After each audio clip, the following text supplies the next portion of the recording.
Welcome once again to another episode of Radical Collaboration, and this series brought to you by Kagiso Trust, and we invite activists and people who have been thinking about issues that matter when it comes to the development of our country, raising concerns in order to improve the quality of governance as well as service delivery, especially at the local level. And today we're going to focus on social justice and corruption.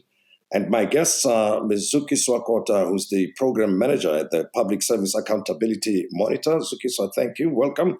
And Wayne Duvenage, the CEO of the organization Undoing Tax Abuse, OUTA. Thanks again, Wayne, for joining us.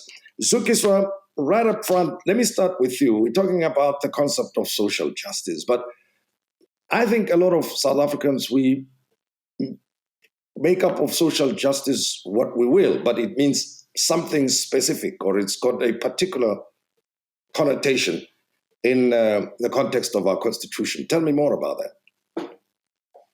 Yeah, absolutely, Tim. I think in aligning it with what's afforded or what's promised to us in the Bill of Rights, the way we frame social justice is really about ensuring that anyone, by virtue of them being a human being, by virtue of them, being on this earth, and in particular in this country, is afforded, for example, clean access, water, access to clean water, and so on, in the same way, in an equitable way that everyone is. And the notion that no one is better than anyone else, no one is afforded more than anyone else and so that really the aspects of justice and social justice align quite closely with what we are inherently deserving of by virtue of being human beings. And I think the additional aspect in relation to the South African Constitution is then about redress. And I think that's where the really important work then comes in, particularly in the context of South Africa, about equality and progressive realization of particular rights. Well, we talk about social justice and rights, and I think a simpler thing would be like the provision of drinkable water, good quality water would be an example thereof, right? But why would, I'm using an example here, if you are a resident of Tshwane and living in Hammanskraal, you are not guaranteed the same quality of water as, say, somebody who lives in Linwood or Waterkloof in Tshwane. Why is that the case? And on top of that, before these promises were made, people of Hammanskraal received good quality, clean, drinkable water anyway. So post the Constitution, post 1994, quality of water deteriorates. What does that tell us then about the spirit and the intent of those who are in charge of the affairs of communities? Using the Hammanskraal example. Well, that's a really good, I say good, but it's a heartbreaking example. When you talk about the Hammanskraal context, Tim, I think it says a lot. There are two examples. I think I'd like to stick to the Hammanskraal one on the one hand, and also then reflect on another massive unjust water aspect, which is what we've seen happening in the context of the Giyani bulk water project. Both of which are about ensuring that people have access to a very fundamental right, one that is very often the difference between good health and poor health, life and death. And I think what we're seeing post the sort of 1994, very often in these instances is significant deterioration rather than the progressive realization of particular rights, and whether it is about poor municipal management, poor infrastructure development, or in the case, for instance, of Giyani, outright corruption. And so where there is a misuse, for example, of procurement processes, where there is a misuse of tender processes, or in the case of Hammanskraal, where there are very clear examples of poor oversight of, again, a very basic service delivery aspect. In both cases, Tim, what we are seeing are failings in terms of administrative capacity. What we are seeing is a significant failure to meet the demands, people's human access to water. And I think your question about what is this telling us? It is telling us a very devastating story about the ability to meet commitments in the NDP, to meet commitments in the Constitution, and quite frankly, very often,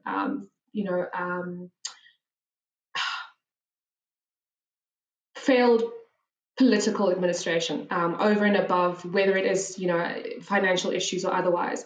So I think all of those really indicate that we are very often moving in a regressive way when it comes to the service delivery and social justice. Thanks very much, Zukiswa. And Wayne, let me hear your comment. Do you go along with the view that we are regressing when it comes to social justice? And tell me a bit more about the functional role that corruption plays in all of this. I mean, that leads to this regression that Zukiswa referred to. Yeah, thanks, Tim. I agree 100% with Zukiswa. The deterioration is palpable. It is so obvious. Over time, you just have to go back 15 years, halfway into our new democracy, and you've seldom heard about water issues, the likes of which Hammanskraal. There are many Hammanskraals, by the way, across the country. Yeah. And it's getting worse. For a country like South Africa to read about cholera outbreaks and death, this is a clear sign that things are going wrong with the quality of water. But you just got to go beyond that to electricity, to housing, and more worryingly to education, where more and more children are leaving school in an unemployable state. And the universities and the employers will tell you that it's a big gap now. And having to retrain or get people up to speed for employment or further tertiary learning capacity. These are serious concerns, and they all come down to what we believe and what we see is political interference for objectives and agendas that are not in the best interests of civil society, of the people of this country. And at a local government level, you just have to look at the Auditor General's reports to see financial mismanagement, to see a deliberate placement of people who are incompetent to fulfill very important roles, the amount of money that is spent then on consultants, money that is wasted. And if you compare that to the municipalities that are working, and you speak to those mayors, and who have a long-term view around development of their communities, of benefits for residents, and those where collapse is happening, and you just get a sense of a total disconnect between what a town and a city needs to do and develop and maintain for its residents, for its businesses to thrive and invest in. And if we don't get this right, sadly, the poorest of the poor, that's where the social injustice is felt so much harder, get impacted and hit the worst, because ambulances aren't available to take people who need care to hospitals and clinics. We saw the Life Esidimeni matter here in Gauteng, which is an atrocity. That should never have happened, but as a result of policies and conduct that people just take their eye off the ball of what they're supposed to be doing for their citizens. So it is getting worse, and it's not a case of, I don't believe it's a case of we don't have the money. As a country, as each town, if you look at a thriving town in a rural community compared to a non-thriving town in a very similar environment, same rand, same infrastructure issues and challenges, why does one thrive and one not thrive? We don't have to bring in international experts to try and help us resolve this. We've got the answers here. And it is clearly a case of a political mindset that is not tuned into the best interests of the citizens of this country. Well, one could make an argument that this is the outcome of the type of democracy that we have, isn't it? I mean, what else can communities do? This is not a reflection of the particular communities that they are led and services are delivered in the way that they are, that it is because the communities do not participate or hold those that they've elected to office accountable. And if that is the case, how can they go about holding them accountable if after 5 years, they go back and maybe vote for the same people anyway. So I'm trying to understand that. How do you fix this? Yeah. After all, somebody may say, we've got the best constitution in the world, a functioning democracy. What else do you want? This is what happens in democratic settings. We may wish for things to work, but this is what happens. It's a valid point. You get the government you vote for, and I get that. But I think what's playing right now in the courts is this electoral reform, the amendments to the Electoral Act, where we can start introducing leadership in Parliament that is accountable to the electorate and not to the political parties. So what you have is when you go and vote, you vote for a party who decides in the back rooms of their political masters' environments of who's going to represent them in Parliament and largely also in local government. Whereas what we need is this constitutional type of democracy, or this constituency type of democracy, where if for instance Imtiaz Suleiman is standing against Mosebenzi Zwane in the same constituency, who do you think is going to win those type of elections? But that's not the case. And unless we get this electoral reform, which government is dragging its feet on, both in the legislature, parliament, and the executive, we're going to have this again next year, where we don't know who we're putting into power, even if we vote for a political party, because we don't choose their candidates that are going to represent us. And that's part of the problem, Tim. Obviously, it's broader than that, I understand. And there are many other things, buying votes and influencing at the time. But I think civil society and educating, by the way, civil society, we have an electorate that doesn't turn up for elections. It's getting worse and worse. We need people to participate in our democracy. And if we don't get this right, then I'm afraid you have the other problems where people think, well, the way I'm going to demonstrate is burn the mayor's house down until they fix the water problems. That's not going to help either. So it's a multifaceted approach, but I don't think the leadership in this country, government, right from the top, is taking this matter seriously enough. And we cannot have the continued destruction of local government in the way it is. Well, in the meantime, corruption is there, and it looks like, let me ask for an opinion first, Zukiswa. Do you think that corruption is getting worse, especially at local government, or do you think that the situation is improving somewhat, given the work that people like Wayne and the OUTA are doing, and the media, shining the light in the dark corners where corruption takes place, that the public is much more aware of that?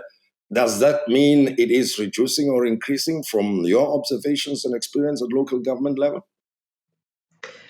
Yeah, that's a tricky question in the sense that, on the one hand, there is no doubt that the amazing work, as you say, that's done by many civic actors, many organizations, including OUTA, is and the media. I think that's actually really important to underscore. What we've seen in recent years and recent months is that without amazing investigative journalism, there is so much that the public would be unaware of, and there is so much that we wouldn't be able to understand in the way that we now do. And so that level of exposure, exposing of corrupt practice is important. So I think there is a much stronger, discussion, a much more publicly engaged discussion around corruption, what it means, and why it is so important for everyone to be plugged into conversations about tackling corruption, fighting corruption in all its guises. So on the one hand, the exposure means that we are hearing more, we're seeing more. I don't think it's necessarily that there are improvements in the ways that we would want. In fact, when we look at over the years, I think I don't want to speak too long about the Giyani bulk water case, but I raise it because it is one of the most illustrative of very often what we're seeing across the country. On the one hand, we are seeing very often the misuse of by accounting officers and ministers of their given powers, where they've got the scope to influence procurement processes, for instance, and it does mean that since 2009, when people of Giyani were promised clean drinking water in their homes, it's 2023. And literally millions have been spent on that project and very little to show for it. And we've also seen, the exposés where we've seen a minister directly involved with, agents, water supply agents, and so on in that context, and quite clearly, again, this notion of abuse of powers. What we do know, Tim, is that the rot in very many instances is deep.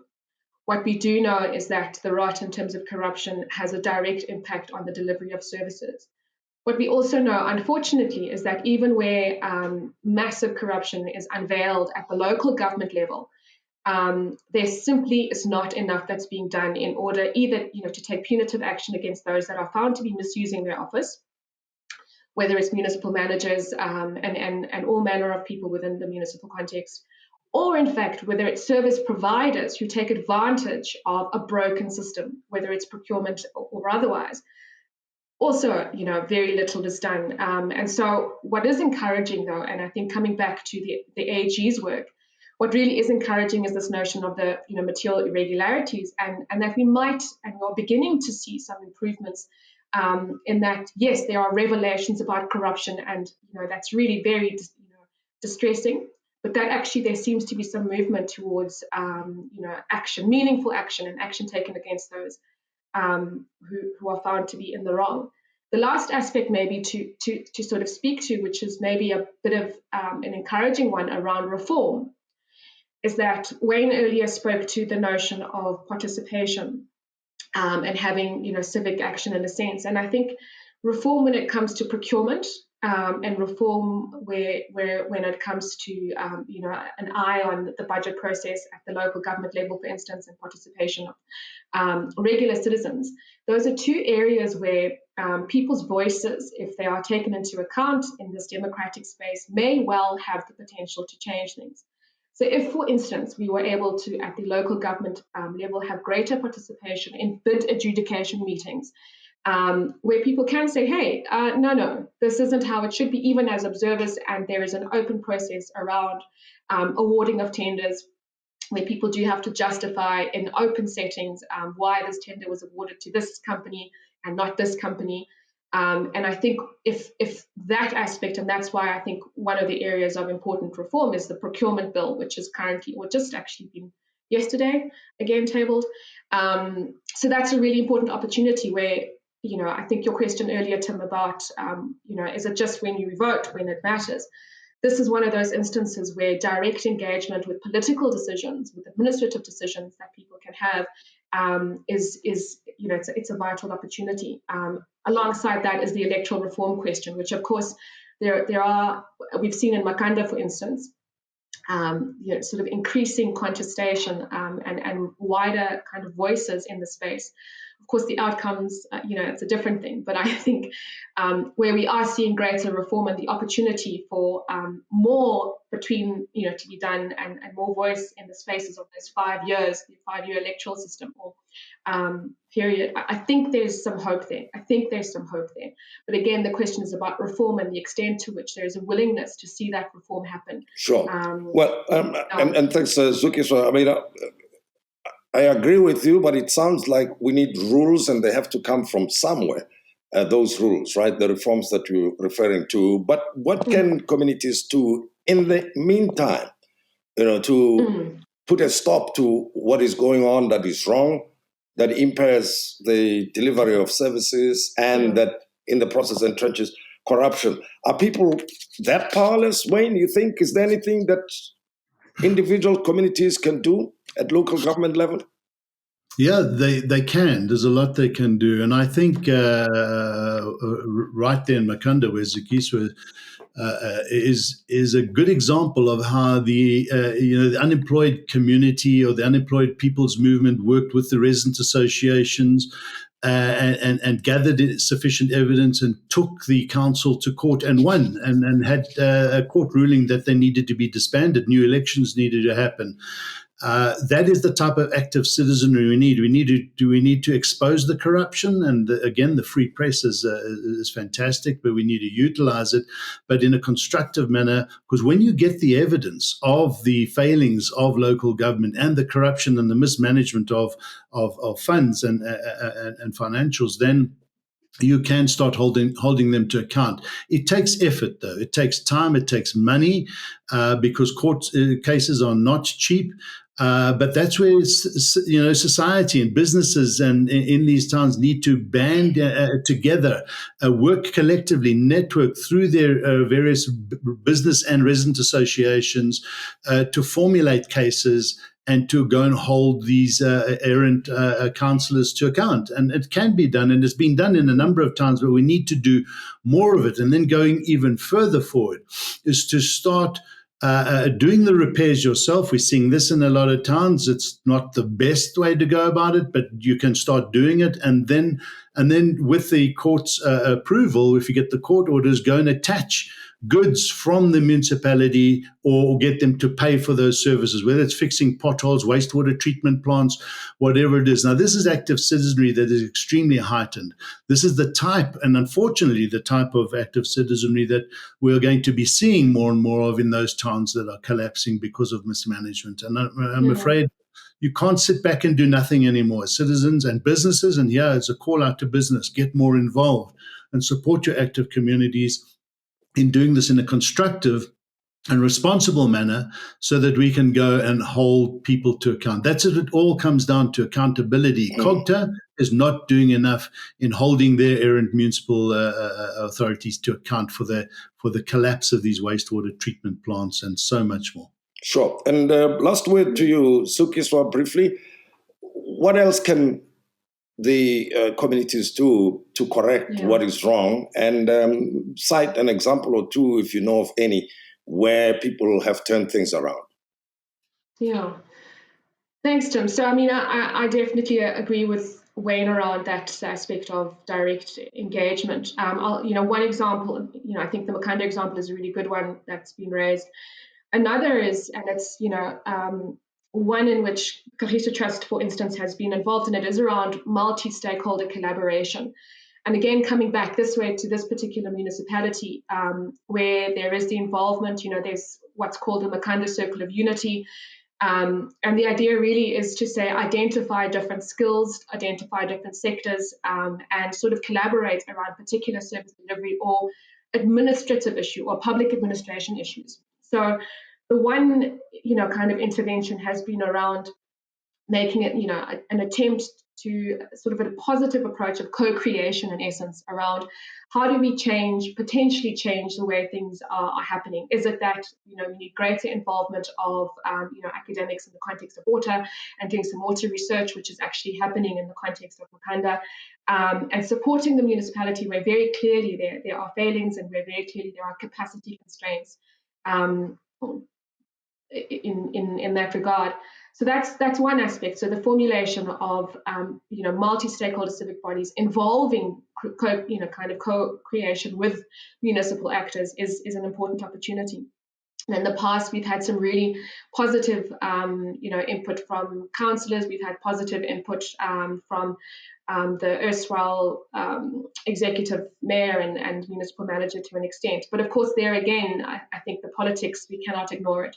That would be one example. Another example, and I think we can't get away from the need to really deepen our civic education. I think it is very often difficult to participate in a space that's complex. So budgets are complex. IDPs very often are these kind of convoluted documents that if you want people to better engage, in order to ask better questions of those that are elected to represent them and those that are elected to do their roles, deliver services, you can't do that if people just are not able to engage in meaningful ways. And so civic education and participation is another. We've got an interesting pilot initiative for now, but we are seeing some positive good coming from it, called Action for Accountability, in which really, again, there it is about how do you provide support to civic actors who are not from sort of, civil society organizations, but are people who live in particular communities, but for whom it would be beneficial to understand what is being done and not done, what decisions are being made or not made, and to be able to be in those meetings, in council meetings, for instance, read IDP documents and be at the hub, as it were, of decisions that directly impact their lives. And so that's one area where we are also increasingly seeing support to community journalists writing stories about what's happening, writing stories about service delivery, but also working alongside the municipality, which I think is very often something that's difficult to do, but is important to do. And we'd look forward to maybe coming back at some point and sharing some of those kind of findings and what's happening, and what is being what is emerging from those kinds of collaborations or co-creation. So that those would be, some of the examples. And maybe one sort of last point of emphasis, Tim, is that really I think there is a lot that can be done in terms of ensuring that, particularly at the municipal level, there's improvements in service delivery, but also that there is greater light shone on decisions around those services, from a sort of identifying red flags before corruption happens and before money is lost and before roads are not kept up. And I think that's another layer of social accountability that I think from what can people do in the interim is really important. And again, it's about greater participation, enhancing people's ability to engage, ask questions, enhancing people's ability to have access to information, which is another thing. Very often municipalities are not upfront in terms of sharing what they're doing, putting up minutes of council meetings on their websites, or having council meetings available readily at town offices, town halls, and so on. So sometimes it is those small aspects, which very often sounds quite pie in the sky about participation. But we believe certainly that increased public participation, increased public scrutiny can really do a lot in the interim. All right, thanks very much, Zukiswa Kota, the Program Manager at the Public Service Accountability Monitor. Thanks for sharing your insights and experiences with us. We appreciate. And Wayne Duvenage, the CEO of Organization Undoing Tax Abuse, thanks again for making time to be with us and sharing with us your own experiences and insights. I appreciate. Well, we're just shining the spotlight on the social justice elements of service delivery, what that means, and what corruption can do to erode the benefits that should reach you as a resident or citizen. And we hope that this helped you better understand the role you can play in making sure that we reduce levels of corruption and in the process improve the quality of services and service delivery to the respective communities. Once again, much appreciated and thank you.